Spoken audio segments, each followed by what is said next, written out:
이래경 씨 그리고 권칠승 대변인의 발언이 도마 위에 오른 가운데 장경태 최고위원의 발언마저 논란이 일고 있습니다. 권칠승 대변인의 발언 논란을 수습하는 과정에서 나온 발언일까요? 최원일 함장이 경계 실패 책임이 있다라고 최원일 함장을 또 비판했습니다. 따라붙은 과정에서 그냥 혼잣말 이렇게 하신 걸로 저는 이해하고 있습니다만, 군인이라면 경계에 실패하거나 여러 가지 이 침략을 당한 것도 어찌되건 그 부분에 대한 책임감도 결국 있습니다. 지휘권에 대한 책임감을 느끼셨으면 좋겠다라고 이해하고 있고요. 개인적인 어떤 사담 수준의 대화를 공격하고 반박하기 시작하면 이 논의 자체가 좀 정상적으로 이루어지지 않는 측면이 있는 것 같습니다. 혼잣말이었다, 힘줘서 발언은 아니었다라는 식으로 사태를 좀 수습하려 하는 장경태 최고위원의 발언이었으나 지휘관의 경계 책임 실패로 천안함 피격 사건의 책임을 최 함장에게 돌리는 듯한 발언이 논란이 되고 있습니다. 최 함장은 이렇게 반발했습니다. 경계 실패, 침략당한 책임, 사과 없이 최고위원들을 공격수로 내보내나 이 대표는 자중시키시고 더 이상 시간 끌지 말라. 고소장만 늘어난다라고 반발했습니다. 강력경사 출신의 박성배 변호사님, 네. 무슨 낯짝으로 자기 부하를 죽인 사람이, 경계에 실패한 사람이 등등이 하시는 분들 입장에서는 쉽게 말할 수 있지만 듣는 국민들이나 생떼 같은 자기 부하들을 갑자기 북한의 공격으로 잃어버린 함장이 십수년간 얼마나 무거운 마음의 짐을 지고 살았겠습니까? 이런 발언들이 최 함장이나 다른 생존 장병이나 혹은 유가족들에게 이른바 법적으로 명예훼손이 성립할 수 있는 겁니까?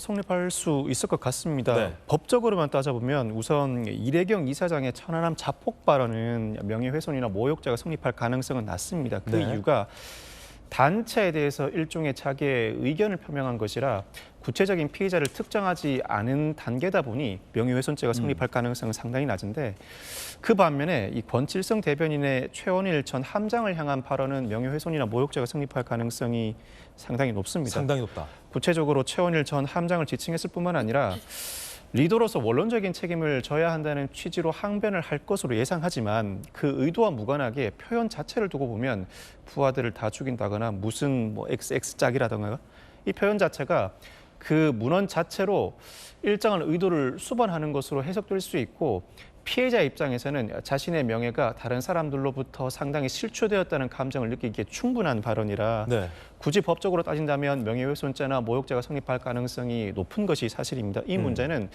오늘 최원일 전 함장을 실제로 만나 사과 의사를 표명한다고 하니 그 과정에서 적절하게 풀어내지 않는다면 법적 문제로 비화할 가능성이 높은 사안으로 보입니다. 더 나아가서 장경태 최고위원은 현충일 추념식장에 최원일 함장이 이재명 대표와 만났던 장면이 있습니다. 이 장면에 대해서 최 함장이 어떻게 저 현충일 추념식장에 들어왔느냐 라며 의구심을 나타냈습니다. 기념식 현장에서 면담 요청한다. 이 대표님 연락을 좀 주시라. 이렇게 최 함장이 요구했다고 합니다. 어떻게 보세요? 일단 저 의구심이 드는데, 저 자리는 이 외교사절과 정당 대표, 현직 장관과 국회의원만 갈 수 있는 펜스가 설치돼 있었거든요. 예. 어떻게 들어가셨는지 일단 저것부터 확인해야 될 것 같고요.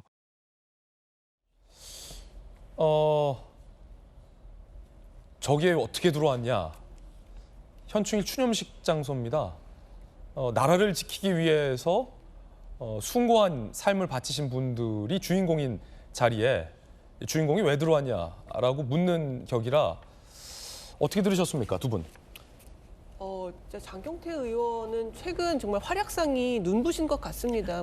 지금 발언이 이상한 발언이 이번 한 번만이 아니고 너무 많거든요. 사실 돈봉투 사건 때도 50만 원 정도면 밥값도 안 된다는 얘기도 했었죠.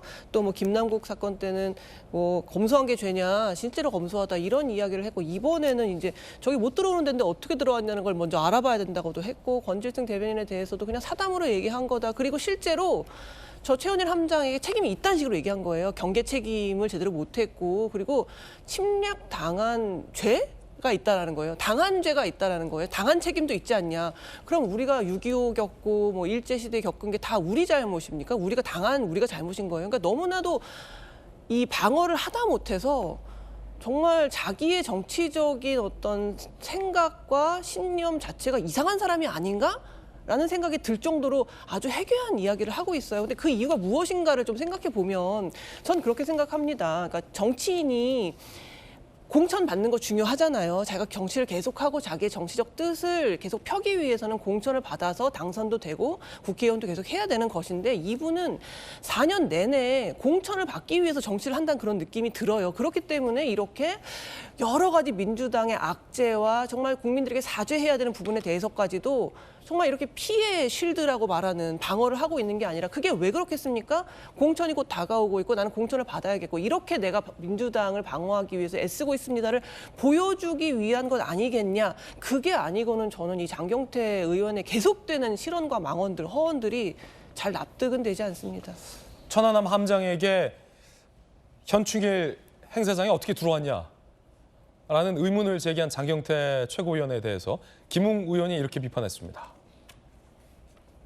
이건 마치 상주에게 여기 어떻게 들어왔냐라고 묻는 것 같다. 현충일 추념식의 주인공은 국회의원이 아니라 국가유공자다라고 비판을 했습니다. 초선이지만 특권 의식은 5선급이다라는 비판도 달았습니다. 전재호 의원님.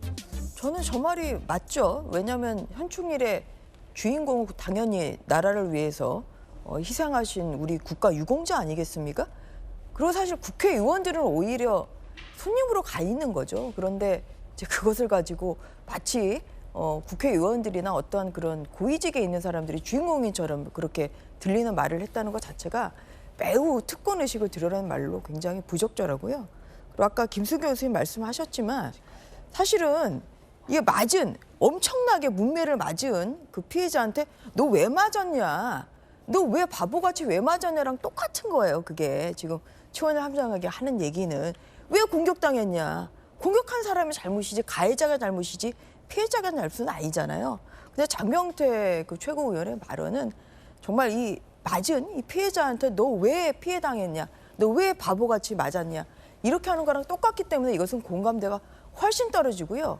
저는 제가 이재명 대표라면은 장경태 최고위원에게 당분간 한 달간 방송 나가지 말아라 이렇게 얘기할 것 같아요. 이게 지금 거의 무마되고 있는 상황인데 장경태 의원의 발언이 또 이 천안함 유족들이나 또 생존 장병들이나 관계자들에게 큰 마음의 상처를 주고 있거든요. 그렇기 때문에 이런 면에서 이게 장경태 최고위원이 지금 이렇게 방송에 나가서 여러 가지 부적절한 발언을 한 것이 한두 번이 아니기 때문에 이것은 민주당을 위해서라도 이것은 한 달간 저는 방송 금지를 방송 자제를 해라 저는 이런 권고를 하는 것이 저는 맞다고 생각합니다. 예. 자, 첫 번째 이야기 전해드렸습니다.